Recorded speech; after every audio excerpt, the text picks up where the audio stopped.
It was around 11 o'clock at night, sometime before midnight, when I had been asleep and I woke up because there was an unusual sound. I kind of froze in my bed and just listened, and then I heard it again. It was like a viv type sound, and I struggled to recognize what it might be, and then it struck me. Someone was trying my door. They were trying to get in. As I mentioned last week, I had bought a caravan, like a mobile home on wheels that you tow behind a car, also known as a trailer in some places. And I had been touring New Zealand and staying in various towns and cities, and I was now in Auckland and working. I always stayed in a motor camp. Being on my own, I felt that paying for your site in a proper motor camp or holiday park gave you a level of security and better amenities, and often they were in beautiful locations right beside the beach.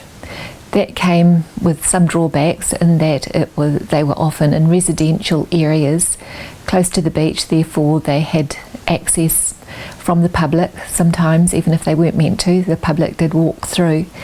And hearing this noise, I realised that someone was trying my door. I got up as quietly and carefully as I could, slipped out of my bed, walked through the bedroom area, past the kitchen area to where the door was. Above that there was a hatch, a skylight, that allowed light to come in from the outside area. In the camp there were some lamp lights. They weren't particularly bright, but they were enough to illuminate, and I could see the door and the door handle. It was locked, and so I watched and just carefully observed, wondering if I'd imagined it or not. And then it happened again with the same vivid sort of noise, with someone trying to turn the lock from the outside, the opening, and the inside just gave a little twitch.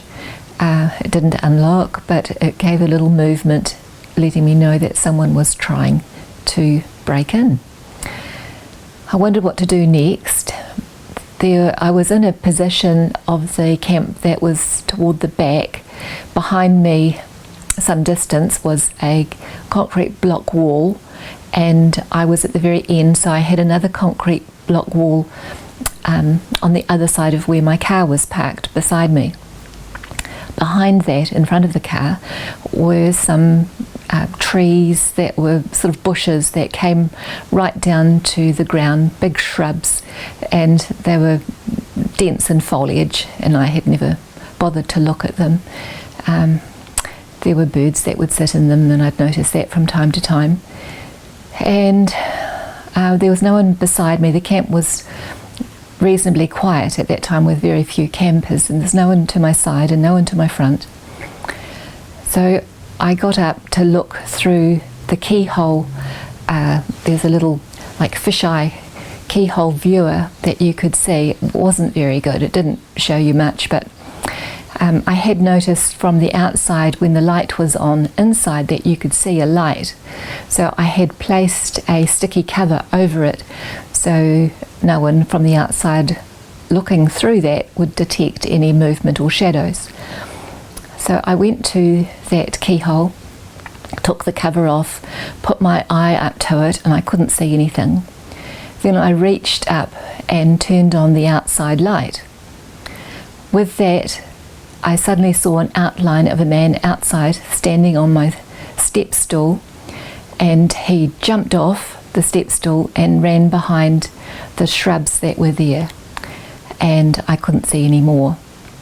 So I went to the back of the caravan where my bed was, and climbed over my bed and opened the blind that was at the back to have a look, and there was no one there. I couldn't see anyone, so he must have been still hiding behind the shrubs.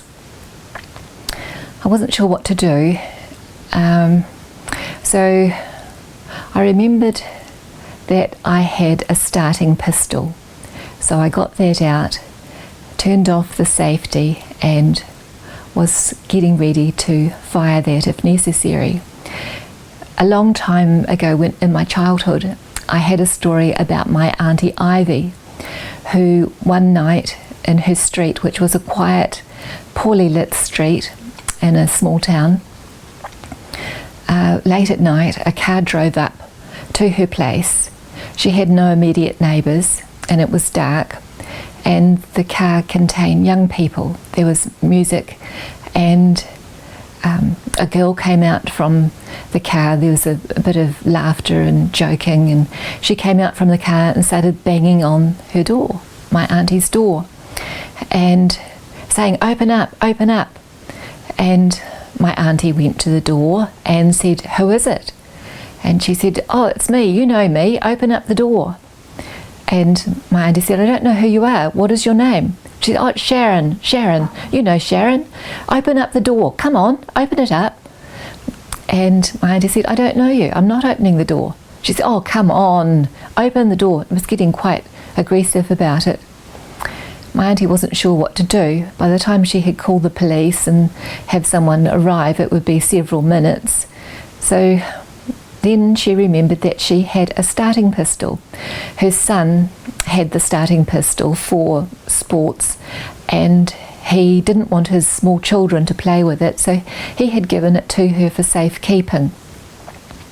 She went to the bedroom, went under the bed, pulled out the shoebox, took out the starting pistol and turned off the safety latch. Then she went to her bedroom window, which was at right angles to the front door. So from her window she could see the front door, and she could also see these people outside lingering around. Her bedroom window was already open just a little on a latch. So she put the gun up to that, held it tight, squeezed the trigger, and it fired. With that, the girl screamed, and my auntie yelled out through the gap, "I didn't aim for you that time, but I will the next." And with that, they ran to the car, turned around and left, not to return. So this story was somewhat folklore in my family and with the immediate relations. And so since that time, whenever I lived alone, I carried a starting pistol. It may not do much for self-defense, but it would make a very loud noise, especially in the middle of the night.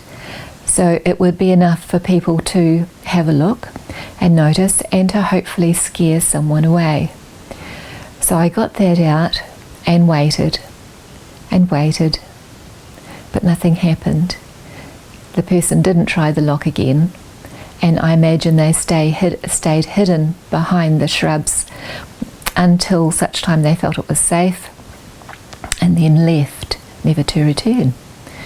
I don't know who that was, and I don't know what motives they had, but when someone's trying to break into your little home without knocking on the door or making themselves known, you can be pretty sure that they don't have your best interests at heart. So that might be something that you could consider having without carrying a proper weapon. You might consider having a starting pistol and letting your neighbours know that if they ever hear a couple of loud bangs from your place, please phone the police. But it's up to you about what you might like to do with that. But that's a story. That was probably the worst event to ever happen to me while living in my caravan. There were other things that happened, but that was probably the most scary, apart from bad storms or mechanical damage or things going wrong there.